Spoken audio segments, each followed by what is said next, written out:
എന്താ വിശേഷം? അപ്പ അറിഞ്ഞില്ലേ? CBI അന്വേഷണം ആവശ്യപ്പെടുന്നവരെല്ലാം ഉളുപ്പില്ലാത്തവരാണെങ്കിൽ കേരളത്തിലെ നമ്പർ 1 ഉളുപ്പില്ലാത്തവൻ ഈ ഗഗാറിന്റെ പോളിറ്റ് ബ്യൂറോ മെമ്പർ ഉണ്ടല്ലോ, പിണറായിക്കാരനൊരു വിജയൻ, അയാളാണ് നമ്പർ 1 ഉളുപ്പില്ലാത്തവൻ.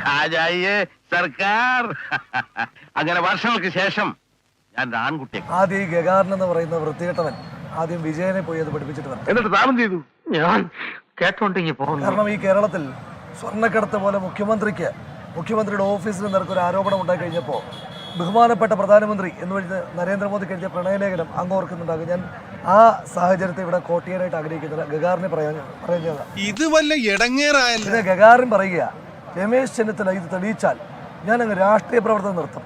ഇവനൊക്കെ ഏത് കാലത്ത് അതിന് നിർത്താൻ രാഷ്ട്രീയ പ്രവർത്തനം നടത്തിയിട്ടുള്ള ശ്രീ ഹാഷ്മി തന്നെ കൊണ്ടൊന്നും കൂട്ടിയേ കൂടില്ല. നല്ല പ്രായണ്ടല്ലേ, വല്ല പണിക്ക് പോയിക്കൂടെ? ഇങ്ങനെ കൊലവിളി പ്രസംഗങ്ങൾ നടത്തുക, ഗുണ്ടായിസം നടത്തുക, ക്രിമിനൽ ആക്ടിവിറ്റികൾ നടത്തുക, യവനൊക്കെ നടത്തുന്ന തോന്നിവാസങ്ങൾ രാഷ്ട്രീയ പ്രവർത്തനം എന്ന് പറഞ്ഞു കഴിഞ്ഞാൽ ഈ രാജ്യത്ത് ഗാന്ധി തൊട്ട് നമ്മൾ ഓരോരുത്തരും നടത്തി വരുന്ന പ്രവർത്തനത്തെ പിന്നെ എന്ത് പേരിട്ട് വിളിക്കുക? ഇവനെയൊക്കെ വള്ളിച്ചൂടിനടിക്കാൻ ഇവിടെ ആളില്ലാഞ്ഞിട്ടാ. യവനൊക്കെ നടത്തുന്ന പ്രവർത്തനങ്ങളെ, യവനെ കൊടുസുനിയെ കിർമാണി മനോജെ ഇവനൊക്കെ ചെയ്യുന്ന പ്രവർത്തനങ്ങളെ രാഷ്ട്രീയ പ്രവർത്തനം കൊടി പിടിച്ച ഉടനെ രാഷ്ട്രീയ പ്രവർത്തനമാവും ശ്രീ ഹാഷ്മി.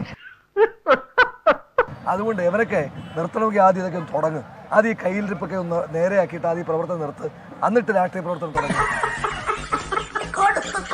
പിന്നെ അയാൾ പറയുകയാണ് അവിടെ ഒരു ആക്സിഡന്റ് ഡെത്ത് എന്ന് പറഞ്ഞ് എഴുതി വിട്ടൊരു കേസ് സജിൻ. ശ്രീ ഹാഷ്മി മനസ്സിലാക്കണം, ആക്സിഡന്റൽ ഡെത്ത് എന്ന് പറഞ്ഞ് എഴുതി വിട്ട കേസിനകത്ത് അതിനകത്ത് ദുരൂഹത ആരോപിച്ചിരിക്കുന്നത് ഞാനല്ല. ആ ദുരൂഹത ആരോപിച്ചിരിക്കുന്ന കുടുംബമാണ്. ആദ്യം ഗഗാറിൻ പോയ കുടുംബത്തെ കൺവിൻസ് ചെയ്തിട്ട് വരട്ടെ. ഈ സജൻ എന്ന് പറയുന്ന ചെറുപ്പക്കാരൻ അവിടെ ആക്സിഡന്റിൽ കൊല്ലപ്പെട്ടു എന്നിവർ പറഞ്ഞു. അതേ ദിവസം തന്നെ ഈ സജിന്റെ മാതാവ് ആത്മഹത്യ ചെയ്തൊരു സാഹചര്യം കൂടിയുണ്ട്. നമ്മുടെ രാജ്യം ഇങ്ങനെയായി പോയല്ലോ. അതിനകത്ത് സംശയത്തിന്റെ ഒന്നാമത്തെ കാരണമായി പറഞ്ഞിരിക്കുന്നത് ആ വാഹനം, ഇടിച്ച വാഹനം. സാധാരണ ഇപ്പോൾ അപകടത്തിൽ നമ്മളിപ്പോൾ റോഡ് അപകടങ്ങൾ ഉണ്ടാകും. ഇപ്പം ഞാൻ വണ്ടി ഓടിക്കുന്ന ആളാണ്, ഹാഷ്മി വണ്ടി ഓടിക്കുന്ന ആളാണ്, നമുക്കൊക്കെ വാഹനാപകടങ്ങൾ ഉണ്ടാകും.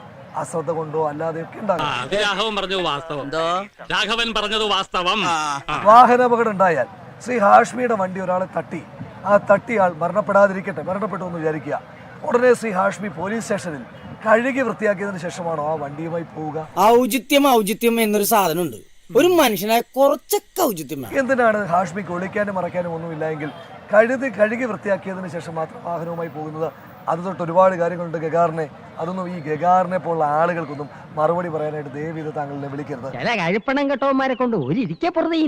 ഹാഷ്മി, ഞാൻ ഈ ഗഗാറിനെ പറ്റി കൂടുതൽ വിശദീകരിക്കാനായിട്ട് ആഗ്രഹിക്കുന്നില്ല. ഇവനാണ് മുൻപ് രാഹുൽ ഗാന്ധിയുടെ ഓഫീസിൽ ഒരു സംഘം SFI പ്രവർത്തകർ പോയി അടിച്ച് തകർത്തായിരുന്നല്ലോ. അടിച്ച് തകർത്തതിന് ശേഷം ഉടനെ SFIയുടെ ഒരു ഷോ ഉണ്ടായിരുന്നു. എന്താ, ഉടനെ ഇവരെ എല്ലാം പുറത്താക്കിയതിനു ശേഷം അവരെ തിരിച്ചെടുത്തു. അത് വേറെ വിഷയം.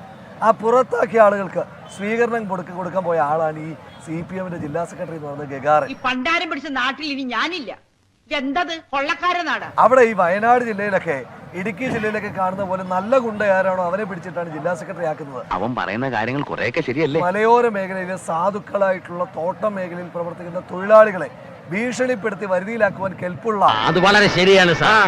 ആ അഹങ്കാരവും പലപ്പോഴും ഞങ്ങളുടെ നേർക്കും കാണിക്കുന്നുണ്ട്. ഗുണ്ടയാരാണോ ആ ഗുണ്ടകളെയാണ് അവിടെ ജില്ലാ സെക്രട്ടറിമാരൊക്കെ. അതുകൊണ്ട് ദയവ് ചെയ്ത് ശ്രീ ഹാഷ്മി എന്നെ ഈ ചർച്ചയിൽ ഗഗാറിന് മറുപടി പറയാനായിട്ട് അങ്ങനെ നിർബന്ധിക്കരുത്. ഞാൻ അയക്കൊന്നും മറുപടി പറയാൻ ആഗ്രഹിക്കുന്നില്ല. അത് വിട്ടേറെ.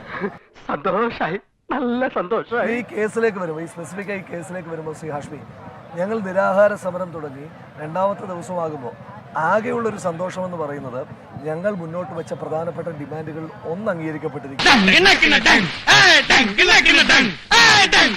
ഞങ്ങൾ പറഞ്ഞിരുന്നു ഈ കേസിനകത്ത് മുഖ്യ പ്രതിയാണ് ഇതിനകത്ത് ഡീൻ എന്ന് പറയുന്ന നാരായണൻ.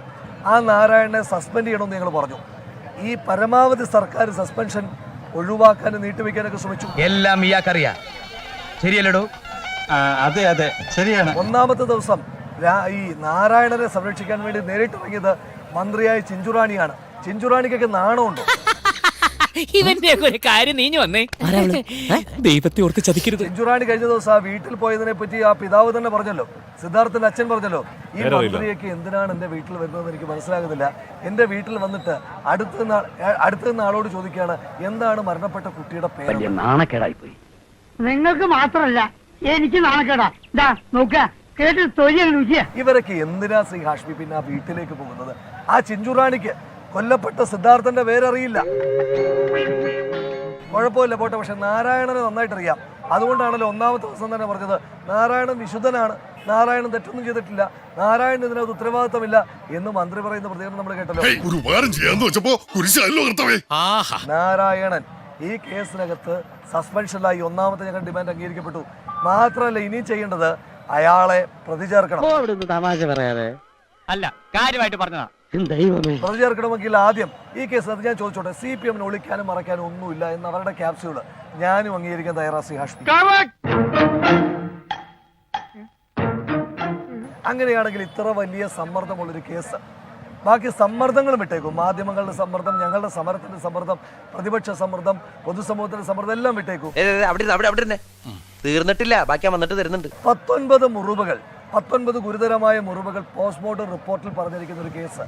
അതിനകത്ത് ഏറ്റവും സ്വാഭാവികമായ നിയമ നടപടിയല്ലേ കൊലക്കുറ്റം ചുമത്തുക എന്നുള്ളത്? ഞാൻ എങ്ങനെയെങ്കിലും ഒന്ന് ജീവിച്ചോട്ടെ. അങ്ങനെ നിങ്ങൾ ജീവിക്കാൻ ഞങ്ങൾ സമ്മതിക്കൂല. സമ്മതിക്കോ? ഇല്ല. പോസ്റ്റ്മോർട്ടം റിപ്പോർട്ടിൽ 19 മരണത്തിന് കാരണമാകുന്ന മുറിവുകൾ റിപ്പോർട്ട് ചെയ്യപ്പെട്ടിരിക്കുക. ഞാനൊരു സത്യം പറഞ്ഞ് വിശ്വസിക്കൂ. എനിക്കത് ഓർമ്മയില്ല. അങ്ങനെയാണെങ്കിൽ പ്രഥമ ദൃഷ്ടിയാൽ തന്നെ കൊലക്കുറ്റം ചുമത്തുവാൻ കഴിയുന്ന കേസിനകത്ത് സർക്കാരിനാരെ സംരക്ഷിക്കാനില്ല, പാർട്ടിക്ക് ബന്ധമില്ലെങ്കിൽ പിന്നെ എന്തിനു വേണ്ടിയിട്ടാണ് അവർ കൊലക്കുറ്റം ചുമത്താത്തത്? അപ്പോൾ ഞങ്ങളുടെ ഒന്നാമത്തെ ഡിമാൻഡ് കൊലക്കുറ്റം ചുമത്തണം. അതൊക്കെ ആലോചിക്കുമ്പോഴാണ് എന്റെ നെഞ്ചിനകത്തൊരു പുകച്ച്. കൊലക്കുറ്റം ചുമത്തിയിട്ട് ഈ നാരായണൻ എന്ന് പറയുന്ന ആളെ ആ വൃത്തികെട്ടവനെ, ഞാൻ അങ്ങനെ തന്നെ പറയാ ശ്രീ ഹാഷ്മി. അഭിമാനം വേണം, അഭിമാനം. ഇത് അറിഞ്ഞപ്പോ തുടങ്ങിയ കൈത്തരപ്പാണ് എനിക്ക്. ഈ വിഷയം എന്നെ ഒരുപാട് വൈകാരികമായി ബാധിച്ച ഒരു വിഷയമായതുകൊണ്ടാണ് ഈ സെക്രട്ടേറിയറ്റിന്റെ നടക്കൽ 48 മണിക്കൂറിലേക്ക് നീളുന്ന നിരാഹാരവുമായി ഞാനും പ്രിയപ്പെട്ട ജെബി മേത്രം അലോഷിയൊക്കെ ഇരിക്കുന്നത് വൈകാരികമായി കൊണ്ടതുകൊണ്ടാണ്, അല്ലാതെ ഏതൊരു വിഷയമായതുകൊണ്ടല്ല. പറഞ്ഞത് കേട്ടോടാ, അന്തസ് വേണോടാ, അന്തസ്. ശ്രീ ഹാഷ്മി, ഞാനൊരു വലിയ ജനാധിപത്യ വിശ്വാസിയാണ്. അത് അങ്ങേക്കും വ്യക്തിപരമായി ബോധ്യമുള്ളൊരു കാര്യമാണ്. അതൊക്കെ നാട്ടുകാർക്ക് അറിയാവുന്ന കാര്യമല്ല അല്ലേ? ആ ജനാധിപത്യ വിശ്വാസി എന്നിരിക്കെ മർദ്ദനം ഒന്നിന്റെയും പരിഹാരമല്ല എന്ന് ഉറച്ചു വിശ്വസിക്കുന്ന ഒരാളാണ്. എല്ലാ കാലത്തും മർദ്ദനങ്ങളെ എതിർക്കുന്ന ഒരാളായിട്ട് കൂടി ആത്മാർത്ഥമായി എൻ്റെ ഒരു വികാരം പറയാം. അവൻ എന്തിനുള്ള പുറപ്പാടാണെന്ന് മനസ്സിലാവുന്നില്ല. എന്നെങ്കിലും ഈ നാരായണനെ എൻ്റെ കൈവാക്കിന് കിട്ടിയാൽ അയാൾ ഒരാഴ്ച ഓർത്തിരിക്കുന്ന രീതിയിൽ, അയാളുടെ കരണം പൊട്ടിക്കൽ രീതിയിൽ ഒന്ന് പൊട്ടിച്ച് അവന്റെ കണ്ണിൽ നിന്ന് പൊന്നീച്ച് പറപ്പിക്കണം എന്ന് ആഗ്രഹിക്കുന്ന ഒരാളാണ് ഞാൻ. അവന്റെ മോതണ്ടല്ലേ ഈ എരുമയെ കൊണ്ട് ചവിട്ടിപ്പിക്കട്ടെ. അത്ര ക്രൂരനാണ് ഈ നാരായണൻ. ആ കുട്ടി മരണപ്പെട്ട് എനിക്ക് നിങ്ങൾക്കോ നേരിട്ട് ബന്ധമുള്ള ആളല്ല ഈ സിദ്ധാർത്ഥൻ. എന്നിട്ട് പോലും എന്നെയും ഹാഷ്മി നമ്മൾ വ്യക്തിപരമായി സംസാരിച്ചതായതുകൊണ്ടാണ് ഇങ്ങനെ തന്നെ സംസാരിക്കുന്നത്.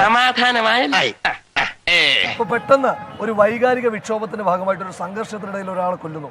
നമുക്ക് പോട്ടെ എന്ന് വിചാരിക്കാം, പോട്ടെ എന്ന് വിചാരിക്കാൻ കഴിയില്ലെങ്കിൽ പോലും അതൊരു സംഘർഷത്തിലെ കൊലപാതകമാണെന്നെങ്കിലും പറഞ്ഞ് ആശ്വസിക്കാം. ഞാനിവിടെ കിടന്ന് തീ തിന്ന, കുറച്ചുകൂടെ തീ തിന്നുക, എന്നിട്ട് അതിന്റെ കൂടെ കുറച്ച് മണ്ണോടെ കഴിച്ചോളൂ, ഒന്ന് ആളി പടരട്ടെ. ഇത് ശ്രീ ഹാഷ്മി ലഹരിയുടെ പേരിലാണെന്ന് നമുക്ക് പറയാൻ കഴിയുമോ? 3 ദിവസക്കാലം തുടർച്ചയായിട്ട് ഒരു ചെറുപ്പക്കാരനെ ഇങ്ങനെ ചിത്രവധം ചെയ്യുന്ന രീതിയിൽ മർദ്ദിക്കുന്നത് ഏത് ലഹരിയാ ശ്രീ ഹാഷ്മി? പെടവച്ചെന്നാലുണ്ടല്ലോ പൂക്കൃത്രം കാണിച്ചാൽ പോരാ, പിന്നെ എന്താ ഉരുണ്ട് കളിക്കുക? ലഹരിയുടെ കെട്ടിറങ്ങില്ലേ കുറച്ചു നേരം കഴിയുമ്പോൾ. അപ്പോൾ 3 ദിവസം ബോധപൂർവമായി ഒരു ലഹരിയല്ല, ആ ലഹരി SFI കൊടുക്കുന്ന സംരക്ഷണം, ഇപ്പോൾ പോലും ഈ സർക്കാർ കൊടുക്കുന്ന സംരക്ഷണത്തിന്റെ ലഹരിയിലാണ് ആ ക്രിമിനലുകൾ ആ കുട്ടിയെ അങ്ങനെ ചിത്രവധം ചെയ്യുന്നത്. സർക്കാരിന്റെ കാര്യം ഇവിടെ മുണ്ടി പോകരുത്, അവരുടെ പരിഷ്കാരങ്ങളാ ഞങ്ങൾ ഗതികേട്ടിലെത്തിച്ചത്. ഞാൻ പറഞ്ഞ ആ കുട്ടി അങ്ങനെ ചിത്രവധം ചെയ്ത് കിടക്കുമ്പോൾ എനിക്കും ശ്രീ ഹാഷ്മിക്കും ഇത് കണ്ടുകൊണ്ടിരിക്കുന്ന ആളുകളെയും ഇത്രയും ബാധിക്കുന്ന ഒരു കൊലപാതകമായിട്ട് ഈ നാരായണൻ എന്ന് പറയുന്ന വൃത്തികെട്ടവൻ എന്താ പറഞ്ഞത്? എനിക്ക് സെക്യൂരിറ്റിയുടെ പണിയല്ല. നിനക്ക് പറ്റിയ പണി എന്താണെന്ന് ഞാൻ പറയാം. ഇതല്ലേ ആയിരുന്നു ശ്രീ നാരായണ. ഡീൻ എന്ന് പറഞ്ഞാൽ ഒരു കോളേജിലെ കുട്ടികളുടെ ജീവന്റെ സ്വത്തിന്റെ സെക്യൂരിറ്റി തന്നെയാണ്. ആരാ അല്ലെന്ന് പറഞ്ഞത്? അതല്ല എന്ന് തനിക്ക് തോന്നുന്നത് കൊണ്ടാണോ താനിന്ന് സസ്പെൻഷനിൽ ഇരിക്കേണ്ടി വരുന്നത്? ഞങ്ങളുടെ സമരത്തിന്റെ കൂടി ഭാഗമായിട്ട് എന്തെങ്കിലും ശ്രീ ഹാഷ്മി അങ്ങേക്കും തോന്നും ഈ നാരായണന്റെ കൈവാങ്ങി നീട്ടി അവന്റെ കാരണം തീർത്ത് പൊട്ടിക്കണം, അവന്റെ കണ്ണിൽ നിന്ന് പൊന്നീച്ച് വരണം. അത് ഞാൻ ഈ കേരളത്തിലെ നാരായണനെ കൺമുന്നിൽ കിട്ടുന്ന ഇതിന് പേരിൽ എനിക്കെതിരെ കലാപാഹോരത്തിന് കേസെടുത്ത ഒരു പരാതിയില്ല. ഞങ്ങൾക്ക് യൂണിയൻ ഉള്ളത് അറിയാമോ? ആദ്യം വ്യക്തി നന്നാവണം, എങ്കിലേ കുടുംബം നന്നാവൂ. കുടുംബം നന്നായ സമൂഹം നന്നാവൂ. സമൂഹം നന്നായ രാജ്യം നന്നായി. രാജ്യം നന്നായ ലോകം നന്നാവും. ഒരു 6 ഇഞ്ച് നീങ്ങി ഒരു ചുവന്ന സ്വിച്ച് കാണുന്നുണ്ടോ? കാണുന്നുണ്ട്. ഈ സ്വിച്ചിന്റെ കാര്യമാണ്.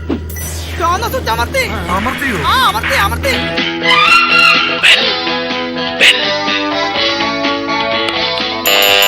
Thank you. ഈ ഉപകാരം മറന്നാലും ഞാൻ മരിക്കില്ല. ഇതൊക്കെ എന്ത് അപ്പോ നാളെ നേരത്തെ തന്നെ ഇങ്ങോട്ട് എത്തണം കേട്ടോ. ശരി.